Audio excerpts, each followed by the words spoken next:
Freakonomics Radio is sponsored by Ozempic. Innovation happens through rethinking what's possible, and when it comes to GLP-1s, Ozempic pill does just that. Learn more about Ozempic semaglutide tablets, 4 and 9 milligrams, by calling 1-833-OZEMPIC or visit Ozempic.com to view the medication guide and ask your doctor what's possible with FDA-approved Ozempic pill.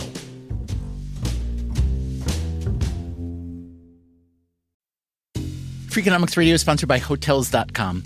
Hotels.com gives you access to hundreds of thousands of hotels worldwide, and when you join for free, you can save up to 20% instantly with member prices.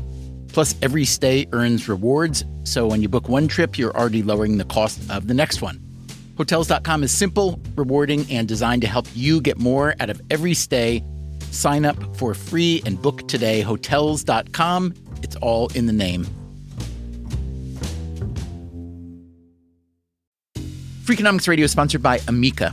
You know what they say, if you want to go fast, go alone. If you want to go far, go together. So go with Amica and get coverage from a mutual insurer that's built for their customers, one that looks after what's important to you together. Auto, home, life, and more, coverage that fits your unique needs. Amica helps you protect what matters most. Visit Amica.com and get a quote today.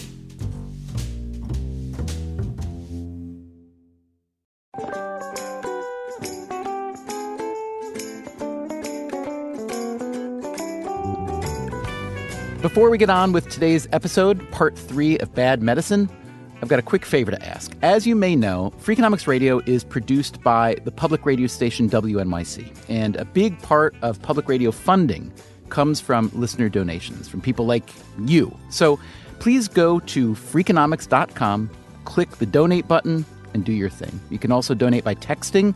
Just send the word FREAK to the number 69866, and you'll get sent a link to the donation page. This is, of course, the best time of year to donate. Not only because it's the season for generosity, not only because it's your last chance to qualify for a 2016 charitable gift tax break, but also because your donation right now will be tripled.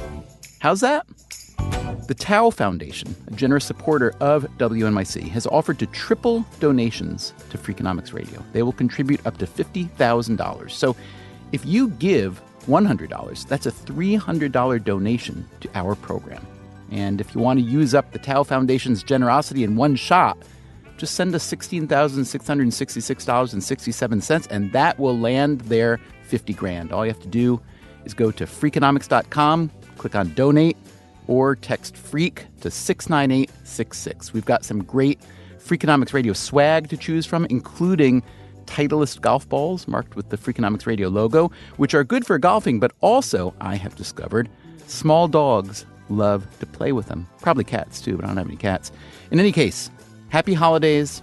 Thanks for your support, and thanks especially for listening to Freakonomics Radio.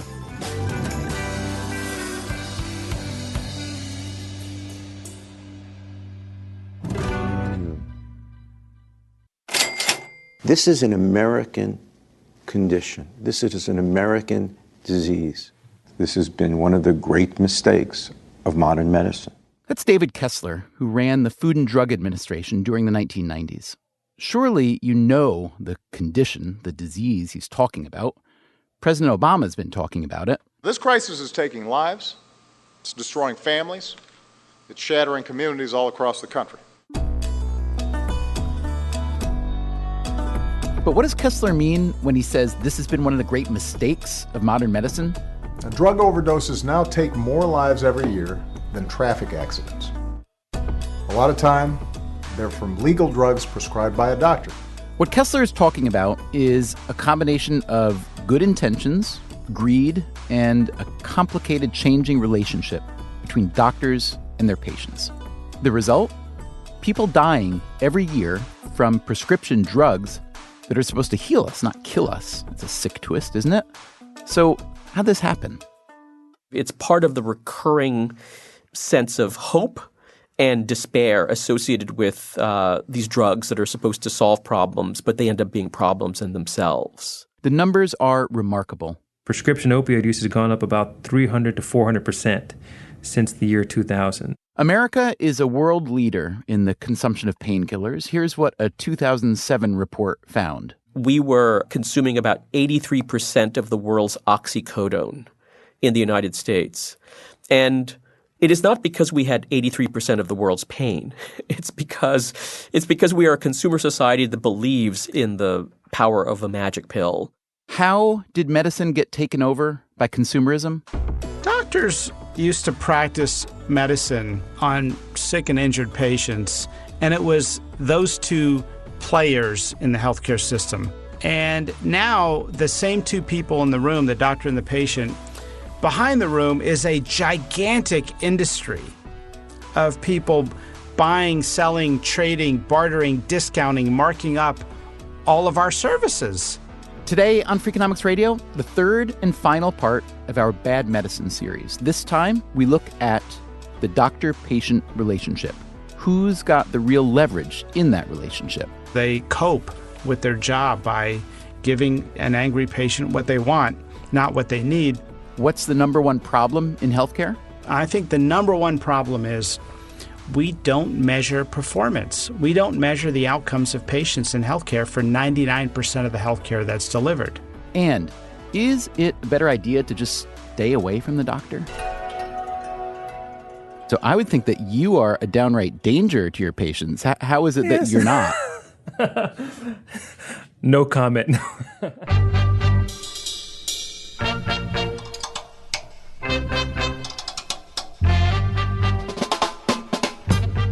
From WNYC Studios, this is Freakonomics Radio, the podcast that explores the hidden side of everything. Here's your host, Stephen Dubner.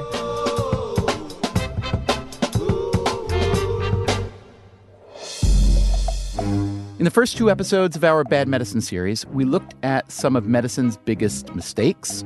Drilling holes into people's skulls. It would cause a whole series of malformations and probably a lot of fetal death. It was literally taking someone to hell and back. And we looked at how better science is pushing medicine not always forward, but often backwards. It is quite common to see practices that end up getting reversed. And the best estimates are that happens about 15% of the time. We talked about who has been excluded from a lot of clinical trials. The study of women in general became part of the collateral damage. And these days, who gets included. When you look at the evidence, what you often find is that trials are conducted in absolutely perfect dream patients, people who are, by definition, much more likely to get better quickly. Now, that's very useful for a company that are trying to make their treatment look like it's effective. But actually, for my real-world treatment decisions, that kind of evidence can be really very uninformative. Today, in our final episode of Bad Medicine, we focus on those real-world treatment decisions. We focus on where healthcare really happens, when a patient gets together with a doctor or another healthcare professional. And what's one of the main reasons any of us might go to a doctor? It's easy. It's because we're in pain. Pain illuminates what is, I would argue, a general problem in medicine. Keith Wailoo is a Princeton historian who focuses on health policy. That is to say, who's to say what degree of pain a person is in and what constitutes truly effective relief other than the patient themselves. And two different people might actually require different doses of medication to alleviate the pain. In the late 1980s and early 90s, there was a push to mandate the recognition and treatment of pain. This culminated in the promotion of pain as the fifth vital sign, along with temperature, blood pressure, pulse, and respiratory rate, which made pain the only vital sign that is determined not by objective measurement, but by the patient's own assessment. So doctors were put in the position of having to determine whose pain was worthy of a prescription painkiller and whose wasn't. Very often, doctors have decided, yes, in 2015, more than 650,000 opioid prescriptions were dispensed per day in the U.S. One result of this prescription onslaught, it is believed to have contributed to a recent uptick in mortality rates. Anupam Jena is a physician and a healthcare economist at Harvard. Mortality rates in the U.S. have risen for the first time in 10 years. Which is striking, considering that mortality rates have been falling for at least 100 years. The U.S. rise has been concentrated among a few groups, particularly white, middle-aged men and women.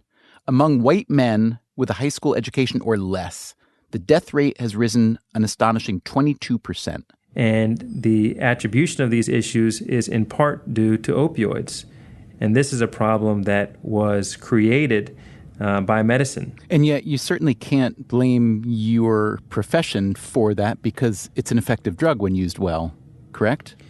Correct, yeah. And, like many drugs in medicine, they're effective in certain situations. So for patients who fall at home and break their hip and have a hip fracture, opioids for situations like that are known to be effective pain relievers. Or in patients with cancer, particularly in cancer with bone pain because of disease that has metastasized to the bone, opioids in that situation have been shown to be highly effective in terms of reducing pain. But opioids for low back pain or headaches or knee pain or hip pain or just chronic pain in general, opioids are not thought to be an effective strategy, and yet we've seen the proliferation of their use in the last decade. So, how do you maximize the use of opioids when appropriate and minimize their overuse? That's not easy. There are a lot of confounding factors, but it's hard to come up with good prescribing protocols for pain relievers when you don't even have good measurement for pain. Because we don't have any objective measures for actually figuring out what works, we are necessarily in a realm where not just subjective assessment, but also trial and error medicine is necessary to figure out what works. And to that end, Wei-Lu says, we need to think about over-medication and under-medication as not two poles of the use of pain medicine, because then what we do is we kind of just whiplash like a pendulum. We go from believing that under-medication is a problem to believing that over-medication is a problem. What we need to do is to understand that both of these things can be a problem at the same time. The American Medical Association, hoping to address this problem, recently turned back the clock. It recommended that pain be removed as a fifth vital sign. But how much will that help? Anupam Jena again. As an economist, I think about supply and demand. So there's the demand of patients, increasing demand for patients, by patients for opioids. Once you've put the power in the hands of the patient, or just to call it what it is, in the hands of the consumer, it can be hard to reclaim it. So how did we get here? Yeah, so pain management was really emerging as a recognizable and legitimate area of medical practice and care in the 1960s, early 1970s with the development of multidisciplinary pain centers. Keith Wei-Lu again. There was a general recognition that you needed more than just drugs to deal with people in chronic pain. You needed social workers, you needed surgeons, you needed psychologists, you needed a wide range of others, as well as people with pharmacological expertise. But those multidisciplinary pain centers were really expensive. And so, one of the economic trends since the 1980s with the rise of cost containment is to sort of see drugs as the cheapest and the fastest solution to our problem. This coincided with a big shift in how drugs are marketed to the public. Before the 1980s, the idea that you would see prescription drugs being advertised on television was laughable. It emerges in the mid-1980s that, we're sort of seeing government regulation as the problem and the market as the solution to our problems. Zoloft, prescription medicine, can help. With Advair, Crestor, Cymbalta. And out of this era emerges this idea that people have the right to have the information at their disposal. Increased risk of prostate cancer, worsening prostate symptoms, decreased sperm count, ankle, feet, or body swelling, enlarged or painful breast. About prescription drugs, and to bring that knowledge into the physician's office. Ask your doctor. That's between you and your doctor. Talk with in order to not so much demand, but to shape clinical decision-making. Ask your doctor. Ask your doctor. Ask your doctor. Call your doctor right away. In fact, the aggressive marketing of OxyContin as a safe pain medication led to criminal convictions for top executives at its manufacturer, Purdue Pharma, for misleading the FDA, clinicians, and patients about its risks. But just because one painkiller is declared risky doesn't mean that consumers wouldn't demand other painkillers, because, as Keith Wailoo told us earlier, we are a consumer society that believes in the power of a magic pill. And once consumers gained more leverage in the medical realm, guess whose opinions began to matter a lot more? Yep, the consumers, in the form of those patient satisfaction surveys you fill out after a doctor's visit. Yeah, it is a problem. That's the problem when we just measure things that are easy to measure. That's Marty Makary, a surgical director and health policy scholar at Johns Hopkins. By putting all this attention on customer satisfaction, on consumer satisfaction, or patient satisfaction, we're creating a consumerist culture in healthcare. People come in, they want an antibiotic for their kid, and they don't care what your diagnosis or explanation is. They want to walk out with that antibiotic prescription. Or you're in pain and you want that pain script. If the doctor is under the microscope for their patient satisfaction scores, you can imagine the perverse incentive here. Indeed. A 2012 paper in the Journal of the American Medical Association pointed to an unintended consequence of this perverse incentive.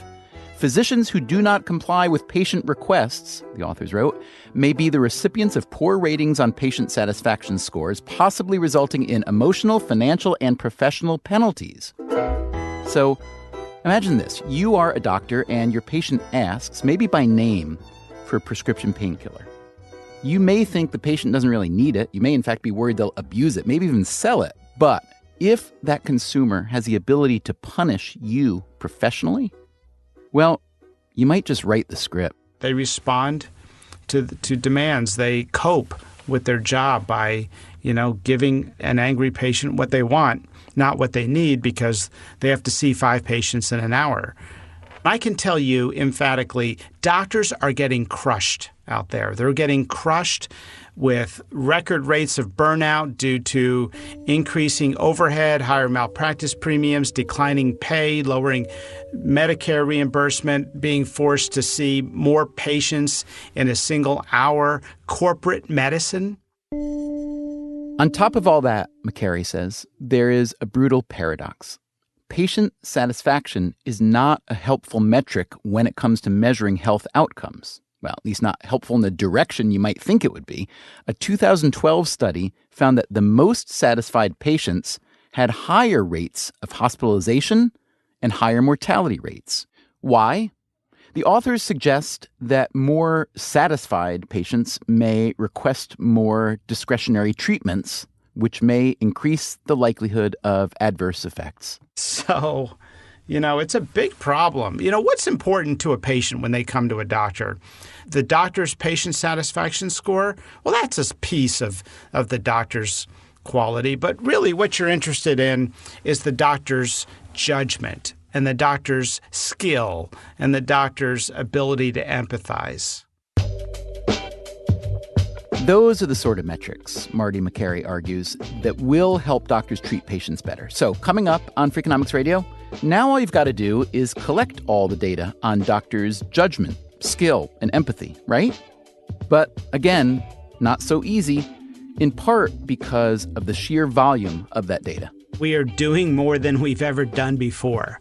We are doing more procedures, giving more medications, hospitalizing more patients, diagnosing more things than we ever have in the history of medicine. Also, why feedback for doctors is so important, especially for doctors who've been practicing a while. What we find is that if you happen to be treated by a doctor who is 10 years or 15 years out of residency, your mortality within 30 days of being hospitalized is higher.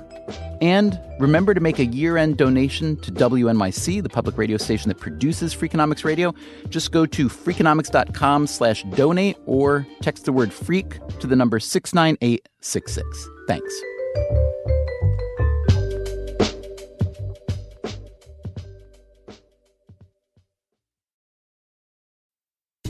Freakonomics Radio is sponsored by Ozempic. Innovation happens through rethinking what's possible, and when it comes to GLP-1s, Ozempic pill does just that. Learn more about Ozempic semaglutide tablets, 4 and 9 milligrams, by calling 1-833-OZEMPIC or visit Ozempic.com to view the medication guide and ask your doctor what's possible with FDA-approved Ozempic pill.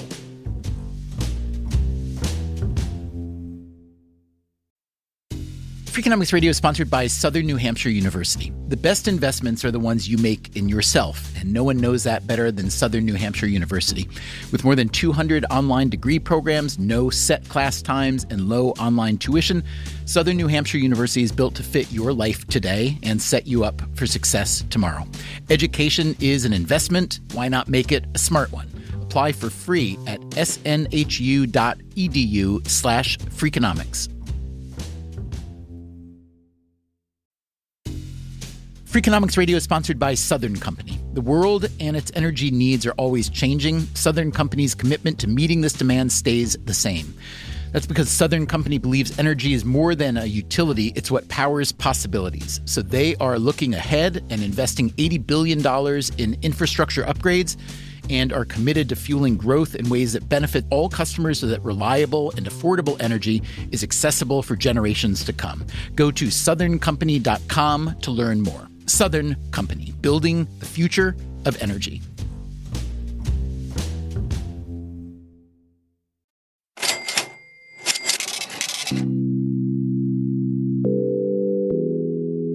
Marty Makary, the surgeon and health policy scholar we've been speaking with, is a big advocate for medical reform. First step, improving the feedback loop. That is, what we know, and way too often what we don't know, about what actually works. I think the number one problem is we don't measure performance. We don't measure the outcomes of patients in healthcare for 99% of the healthcare that's delivered. Makary might be exaggerating a bit, but still, how can this be? When you go in for medical treatment, don't the health professionals who treat you find out if their intervention actually worked? The short answer is often no. But the longer answer is much worse. The longer answer is that not only do medical interventions often not work, medical interventions will sometimes kill you. Marty Makary and co-author Michael Daniel recently published a study arguing that the third leading cause of death in the U.S. after heart disease and cancer was medical error. I'm going to say that again. The third leading cause of death in the U.S., accounting for 10% of deaths annually, is medical error. How can this be? Are doctors and nurses showing up for work stoned out of their skulls? Are they sneaking into hospital rooms at night and smothering their most annoying patients? Are they surreptitiously removing healthy organs to sell them on the black market? If only. That would make the problem so much easier to solve. Why are so many deaths the result of medical error? Well, I think anybody that practices medicine knows that medical errors are a function of the amount of things that we do in healthcare. The amount of things meaning what? We are doing more than we've ever done before. We are doing more procedures, giving more medications, hospitalizing more patients, diagnosing more things than we ever have in the history of medicine.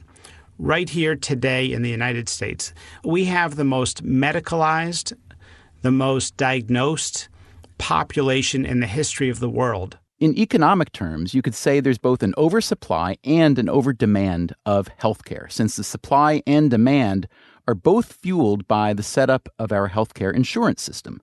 Patients who buy expensive insurance want to get their money's worth and may overconsume, just as you might overconsume at an all-you-can-eat restaurant.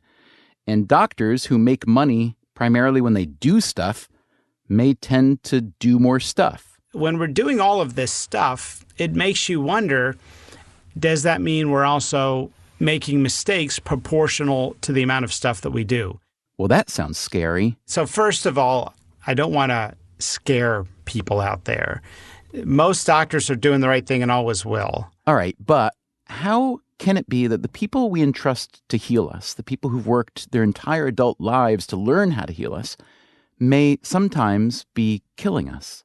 To get to that answer, you first have to understand that for decades, we've been making a sort of clerical error. Our research found the methodological flaw in our country's national health statistics. We use a billing code system to tally causes of death from death certificates. And people don't just die from billing codes. They die from medical mistakes, communication breakdowns, overdoses, fragmented care, closed insurance networks, preventable complications, unnecessary treatments. And if you look collectively at this group of problems, let me call it medical care gone wrong, it's got a significant burden in society. But those complications and oversights and errors, McCary says, seldom wind up on the death certificate. When you fill out the death certificate, you have to list the reason the patient died, both the direct reason and the underlying reason the patient died. Well, we all knew what the real reason was, but you can't put that on somebody's death certificate.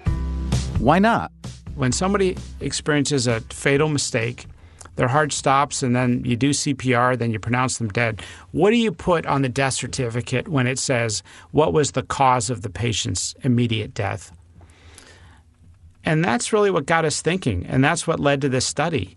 Because, you end up putting cardiovascular arrest. And then it turns out what we put on the death certificates populates our country's national health statistics. So when the government puts out every year, these are the most common causes of death in the United States. And by the way, that list is a big deal. That list informs all of our research funding. It informs all of our public health campaigns in America. That list is a big deal. So, you realize we're misclassifying medical mistakes as other causes, and that medical mistakes don't even show up on the list. So McCary and his colleagues got hold of a mountain of data and started digging. Well, we basically looked at the best available research on the topic from the New England Journal of Medicine and Health Affairs, and a big Medicare analysis, and something called the OIG report. It was a government report that was independent. And what'd they find? Before I tell you that, let me tell you this. There is a famous report put out by the Institute of Medicine in 1999 that set a benchmark for death by medical error. That report estimated there were between 44,000 and 98,000 deaths annually in the U.S. due to medical error. Those are obviously large and frightening numbers, so large and frightening that I've heard many, many medical professionals insist those numbers had to be way too high. So what number did McCary come up with? At least 250,000 deaths every year in the U.S. due to medical error. 250,000 people. Before we get into the errors themselves, let's think for just a minute about how the story of those deaths was hidden in the data. As we've noted throughout these 3 episodes on bad medicine, a lot of what we take as factual and empirical within medicine often isn't very empirical. That includes how data from clinical trials are manipulated or misinterpreted. And, as Marty McCary argues, it includes how the cause of death is categorized. And that's why he's pushing for a fundamental reform to require that doctors, when they fill out a death certificate, specifically indicate if a medical error was involved. Because how do you solve a problem if you don't even acknowledge the problem? And with medical errors, the problem is both deep and broad. Medical errors have a complex taxonomy. That, again, is the Harvard doctor and economist Anupam Jena. But for someone like me, I would just break them into 2 categories. There are errors of diagnosis, and then there's errors of commission, when a patient has surgery on the wrong leg, or when a patient is given an antibiotic despite it being well documented in the medical record that he or she has an allergy to that medication, or when a patient receives a dose of insulin that is 5 times as much what it should have been because someone couldn't read a doctor's handwriting in the chart. There are errors that occur in the hospital because of poor hygiene and infectious disease management where people get hospital-acquired infections. I've got to think that those errors of commission are extraordinarily rare, though, yes? Well, you would hope so, but it turns out they're not. The Johns Hopkins study is actually more about those second set of errors. So when I hear that, I, as a potential patient, I say to myself, unless you are bleeding heavily or unconscious, just stay away from every doctor and certainly every hospital. Well, hopefully if you're unconscious, you won't be making that decision. Well, I think you also have to take it a step further and say, okay, well, when a diagnostic error occurs, what is the implication of that? Does it mean that a diagnosis is ultimately made later in a safe and effective way? Well, that's much less alarming than if an incorrect diagnosis by a doctor leads to, let's say, a biopsy that then causes longer-term problems. The only thing that I mentioned there is that this is not just an issue of decisions that are made by individuals. In fact, most of the thinking on this issue points to system-level problems that lead to diagnostic errors. The problem is a system problem. That's Marty Makary again. Remember, here's what Makary argued earlier. I think the number one problem is we don't measure performance. In other words, the medical system often fails to collect useful feedback. Simple data, simple transparency. Makary himself is a surgeon. 99% of people that have surgery in the United States go home and no one documents or keeps track at a systematic level, that is national or regional or hospital level, how the patient does. At 6 months, are you glad that you had your knee surgery done? At 6 months after hip surgery, are you walking again? Or a year after weight loss surgery, what is your weight today? We don't keep track of those things in healthcare for most of the procedures or treatments that we do. And the problem is that how can you really come up with a quality metric if nobody's tracking it? This doesn't mean doctors never check in with their patients, but the system simply isn't designed to capture robust follow-up data. Well, there's a follow-up visit. We'll scribble some note, patient's doing well, the incision has healed nicely. Who's actually measuring the real patient-centered outcomes 6 months later or a year later? That is a giant opportunity in healthcare to fix the system by creating a marketplace centered around value, not just around quantity. That, of course, would require incentives for doctors that reward preventive care and maintenance rather than just interventions. Makary points to a few areas of medical care where patient outcomes are well tracked. But it's only for a small sliver of medical care. It's like heart surgery and cystic fibrosis outcomes. In those cases, he says, money plays a big role. It's almost this hodgepodge of conditions where there's been leaders and good funding or foundation support.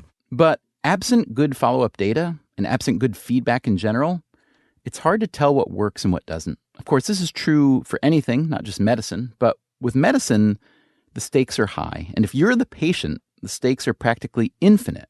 You are putting your life in someone's care, and you only have one life, as far as we know.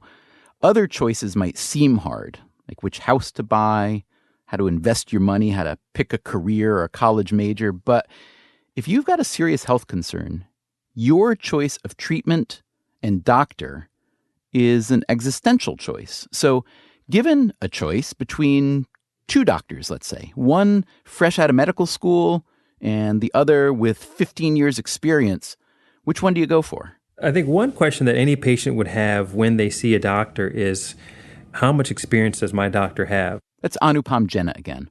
Most patients, he says, like the idea of a gray-haired physician. Because the gray-haired physician has more experience, he's seen more patients like me, and he's just going to take better care of me. That makes sense, doesn't it? But the challenge is that there hasn't been a lot of actual high-quality evidence to assess that issue. So Jena and some colleagues set out to gather some evidence, but it wasn't so simple as comparing patient outcomes for experienced doctors and newer doctors. One problem that you're going to run into is the notion that more experienced physicians will take care of sicker patients. And how do you get around that issue?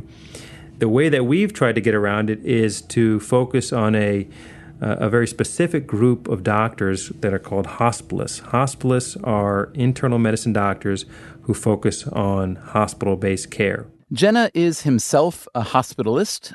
Because of his research and teaching, he only sees patients for a month or two each year, but he's familiar with the hospitalist setup. And the unique thing about these types of doctors is that they tend to work either shifts or scheduled work. For example, I might work for 2 weeks, and then my colleague is on for 2 weeks, and then her colleague is on for 2 weeks. Which is nice because we can isolate the effect of you, correct?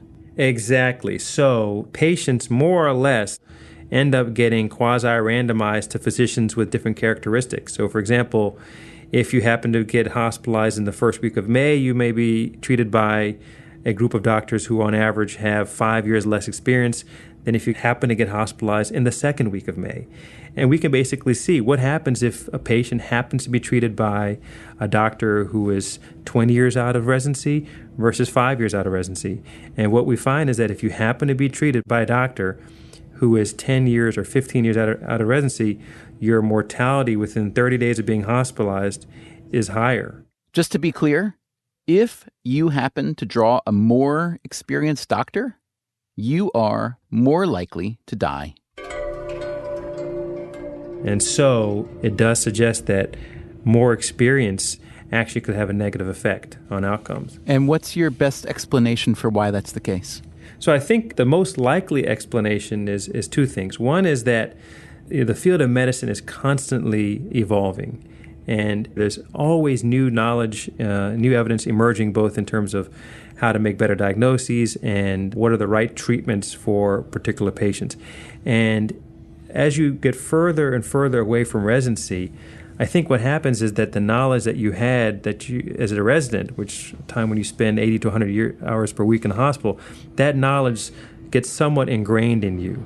New knowledge isn't picked up as rapidly. So I think what happens is that older physicians are just less up to date, if you will. I'll give you one caveat.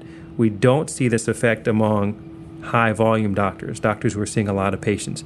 And so what that suggests is that if you're an older doctor who is seeing a lot of patients, you are protected from this adverse effect, which makes sense. Unfortunately, some people come out of medical school or training thinking, all right, I've mastered this body of knowledge or this skill set, and I'm good to go for the next 50 years of practice. Marty McCary again. And the reality is, even as a tenured faculty at Johns Hopkins doing complex surgery in a group that does, the four of us do the most pancreatic surgery of any group in the country, I'm still learning every day. And my senior partner who's about to retire, he's still learning, the year before he stops operating every day. So medicine's a career of learning, and I think the more feedback we can get at any level. That said, Anupam Jenna's research shows that surgeons are among the subset of physicians who do seem to improve with experience. There's the thought that muscle skill experience in the surgical field over time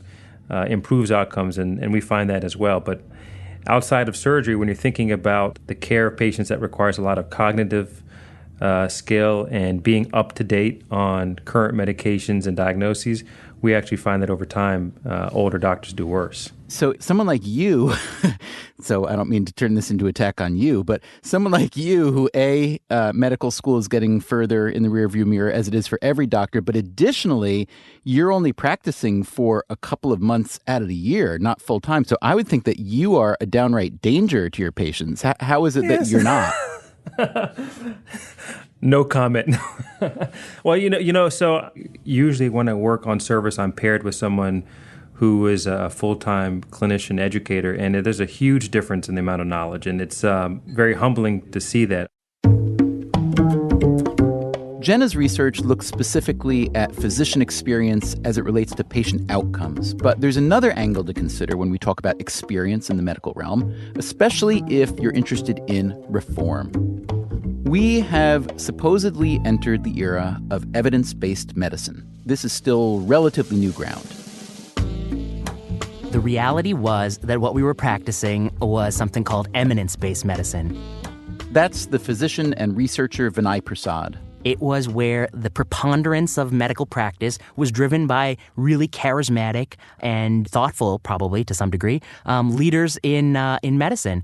And, medical practice was based on bits and scraps of evidence, anecdotes, bias, preconceived notions, and probably a lot of, psychological traps. As outdated as that sounds now, keep in mind that a lot of our institutions, including medical institutions, are still eminence-based, which is to say, in many institutions, many big decisions are made by the highest-ranking people who tend to have the most experience. And people with a lot of experience tend to have fixed views on things. They're attracted to the status quo or some minor variation of it because that's what they know. It's what they trust and believe in. Also, if you want to be a bit uncharitable for a moment, we might argue that the status quo is additionally appealing to senior people because they got theirs already. They've got their job, their status, their salary, and all that disruption that reformers like to talk about. It's messy. It's time-consuming. It's a pain in the neck. Like I said, that isn't a charitable view, but I'm afraid it's not wrong either. Change can be hard. Uncertainty can be scary. True improvement can be elusive. But one thing that's so inspiring about all the people we've been speaking with for this series is how they embrace the notion that it's okay to challenge the very institution that you've devoted your career to. In fact, with medicine, it's a requirement. I think back to something we heard from Philip Mackowiak, the doctor who unraveled the true story of 98.6. As a medical historian, it is patently obvious to me that future generations will look at what we're doing today and ask themselves, what was Grandpa thinking of when he did that and believed that? Look at us now, how good we are. Why weren't they that good? And they'll have to learn all over again that science is imperfect, and to maintain a healthy skepticism about everything we believe and do in life in general, but in the medical profession in particular. So what happens now? There's a long list and reasons to be excited. Marty Makary is particularly enthusiastic about new ideas for collecting better patient feedback. Well, Washington State has a really neat program. In select hospitals, after you have a certain operation, you get a text question. It says, how functional are you after your surgery? Here's a scale from 1 to 5. Are you glad that you had the procedure done? Do you feel that the alternatives were adequately explained to you before the procedure? And those few questions populate a quality database, and they keep track of outcomes. But that's a rare thing in healthcare. We need to be doing that for every procedure in the United States. Everyone in the United States that has robotic surgery or a tonsillectomy or gallbladder removal or heart surgery or colon or whatever it is should have some data that follows up and allows us to make conclusions about where we can do better, what's working and what's not working. We just sort of discovered or rediscovered, if you will, recently that we don't need to treat appendicitis with surgery. You can come in with early appendicitis and we can give you antibiotics and it works more than 60% of the time. That's cool, and we probably could have learned that if we had the right databases to look at those conclusions to say, hey, of those patients that refused surgery and we just gave them antibiotics for the last half century, how did they do? Makary says a lot of this change is being driven by players outside the medical establishment. It's happening really led by startup companies. The startup community in America is doing great things in healthcare, and they're starting to say, hey, can we track how well someone does after surgery? How is your experience? How was your outcome? How was the care that you received after whatever procedure you had done? And over enough time and with enough patients, they're going to be actually able to make conclusions about quality using firsthand patient data. But given the complexities of medicine, Makary warns, we shouldn't expect quick fixes. First of all, it's different. In every area of medicine, it's different. If you're a cardiologist or an OB or a psychiatrist, you can't simply implement strategies to improve quality and standardize care in the same way. In my own field of surgery, we believe there's something that can be done called benchmarking. That is, we can see how we stand as a surgical group, as individual surgeons, relative to other surgeons in our region and nationally that take on similarly complex cases. And that's why we've proposed, and we have a grant to do this nationally, we want the doctors' associations to come up with a metric of performance. We want to apply it to all the doctors in that specialty. And then we want to just share the data with the doctors individually in a confidential, peer-to-peer, civil fashion. This is where you stand. This is where the rest of the country stands. And we're not making a judgment. We just want to share with you your data. The point, McCary says, is improvement, not punishment. As a matter of fact, firing people for making mistakes in hospitals is the absolute wrong approach. We need to learn from our mistakes, not send a message that if you have a concern or speak up or you do a mistake, we're going to kick you out. Doctors are already in a tough place, under attack from nearly every quarter, including, for these past few episodes, Freakonomics Radio. And the fear of making a mistake, or what may be construed as a mistake, is already so high that doctors practice way too much defensive medicine, that is, tests and procedures primarily meant to avoid a malpractice suit. A 2010 study found that U.S. hospitals and doctors spent about $45 billion a year on defensive medicine. But if the present looks occasionally bleak, the good news is there's plenty of optimism about the future of medicine, as we learned from the variety of clever and motivated people we've spoken to for this series. Where science and medicine is going in the future is to more and more precision medicine so that we can get closer to an autonomous and individualized diagnosis. That's Teresa Woodruff, a professor at Northwestern and director of the Women's Health Research Institute. When someone comes in with a cancer, there's a set of protocols. There's the way we treat in general populations, but we can't tell the specific outcome for that individual. How will they tolerate that drug? Will it clear the circulation faster for one individual versus another, which means it might be more efficacious or less efficacious on an individual basis? Those are some of that precision medicine that eventually we have to get to. So I promise not to hold you to the prediction I'm about to ask you to make. But in terms of precision medicine, like you're talking about, whether it's diagnostic, prescriptive, whatever it is, I just want to know what kind of time frame you see for that being a real practical everyday thing. Is it more like 2 to 20 years, or is it more like 50 to 100 years from now, or somewhere in between, or somewhere beyond? I think science is becoming even more catalytic, so it's going faster and faster and faster. Breakthroughs are coming about every day, and I suspect within the next 10 to 15 years, we'll really understand enough to get away from radiation and chemotherapy. And that eventuality is the promise of basic science and medicine. And what that means is that every day as we discover more and more fundamental biology about cells or about animals or about the way systems work, that translates into better and better medicines that ultimately will change the patient who is seen tomorrow versus the way the patient that's seen today. There's a lot of promise right now that in the post-genomic world that some personalized medicine or precision medicine will allow us to do that much better. Jeremy Green again, a physician and historian of medicine at Johns Hopkins. Although at present that's still highly promissory, except for in a few very well-circumscribed cases. Some people will or won't respond to a certain drug for hypertension. And you fish around, you try one, you try another, and then you find a cocktail that works for them. Other people will develop allergies to specific medicines, and then you're constrained in ways that you hadn't originally anticipated.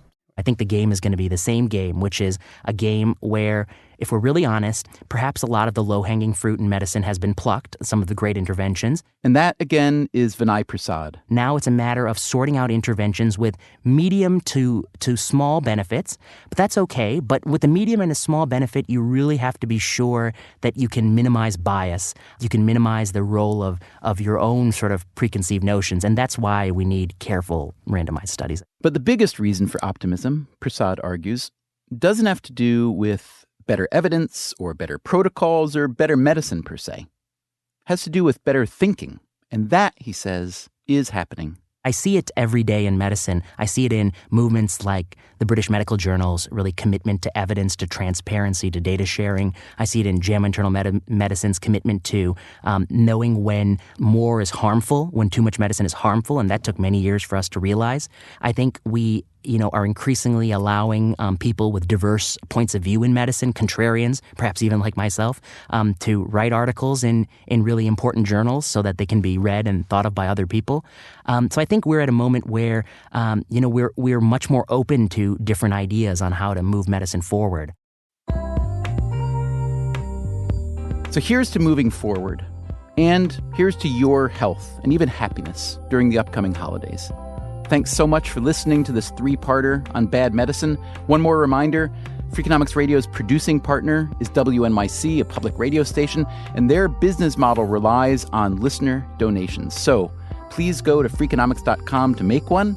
You can also donate by texting. Just send the word FREAK to the number 69866. Thanks again, and take care.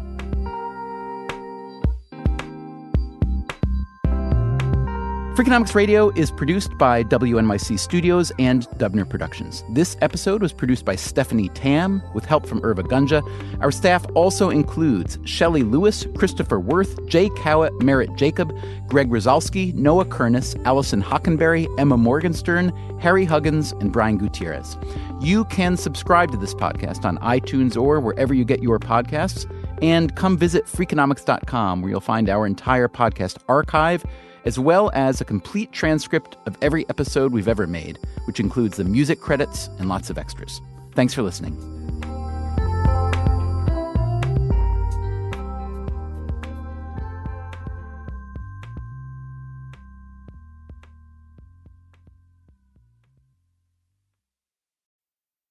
Freakonomics Radio is sponsored by Vitamix. According to the LA Times, the average American home contains 300,000 items, including a staggering number of appliances. All those gadgets, just clutter. But there's one tool that delivers what a dozen others only promise. From pureeing to chopping, Vitamix blenders bring the power of an entire kitchen to your countertop, offering enduring performance and precision you can count on. In a world full of clutter, do more with less. Visit Vitamix.com and shop now.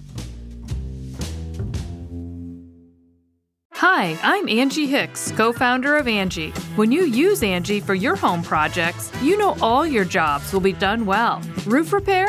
Done well. Kitchen sink install? Done well. Deck upgrades? Done well. Electrical upgrade? Done well. Angie's been connecting homeowners with skilled pros for nearly 30 years, so we know the difference between done and done well. Angie, the one you trust to find the ones you trust. Find a pro for your project at Angie.com. Sometimes life will get you stressed out. Lucky you can always count on text now. Free talk, free text, free 5G, and they'll never shut you off. 'Cause like I said, it's free. Text Now's got your back. Nationwide, no long-term contracts. But don't be nervous about losing service. Text Now's got your back. That's their sense of purpose. No matter what comes next, you've got free talk and text with the Text Now app. Download it today. Wireless plans require the purchase of a SIM card. Visit textnow.com for terms and conditions.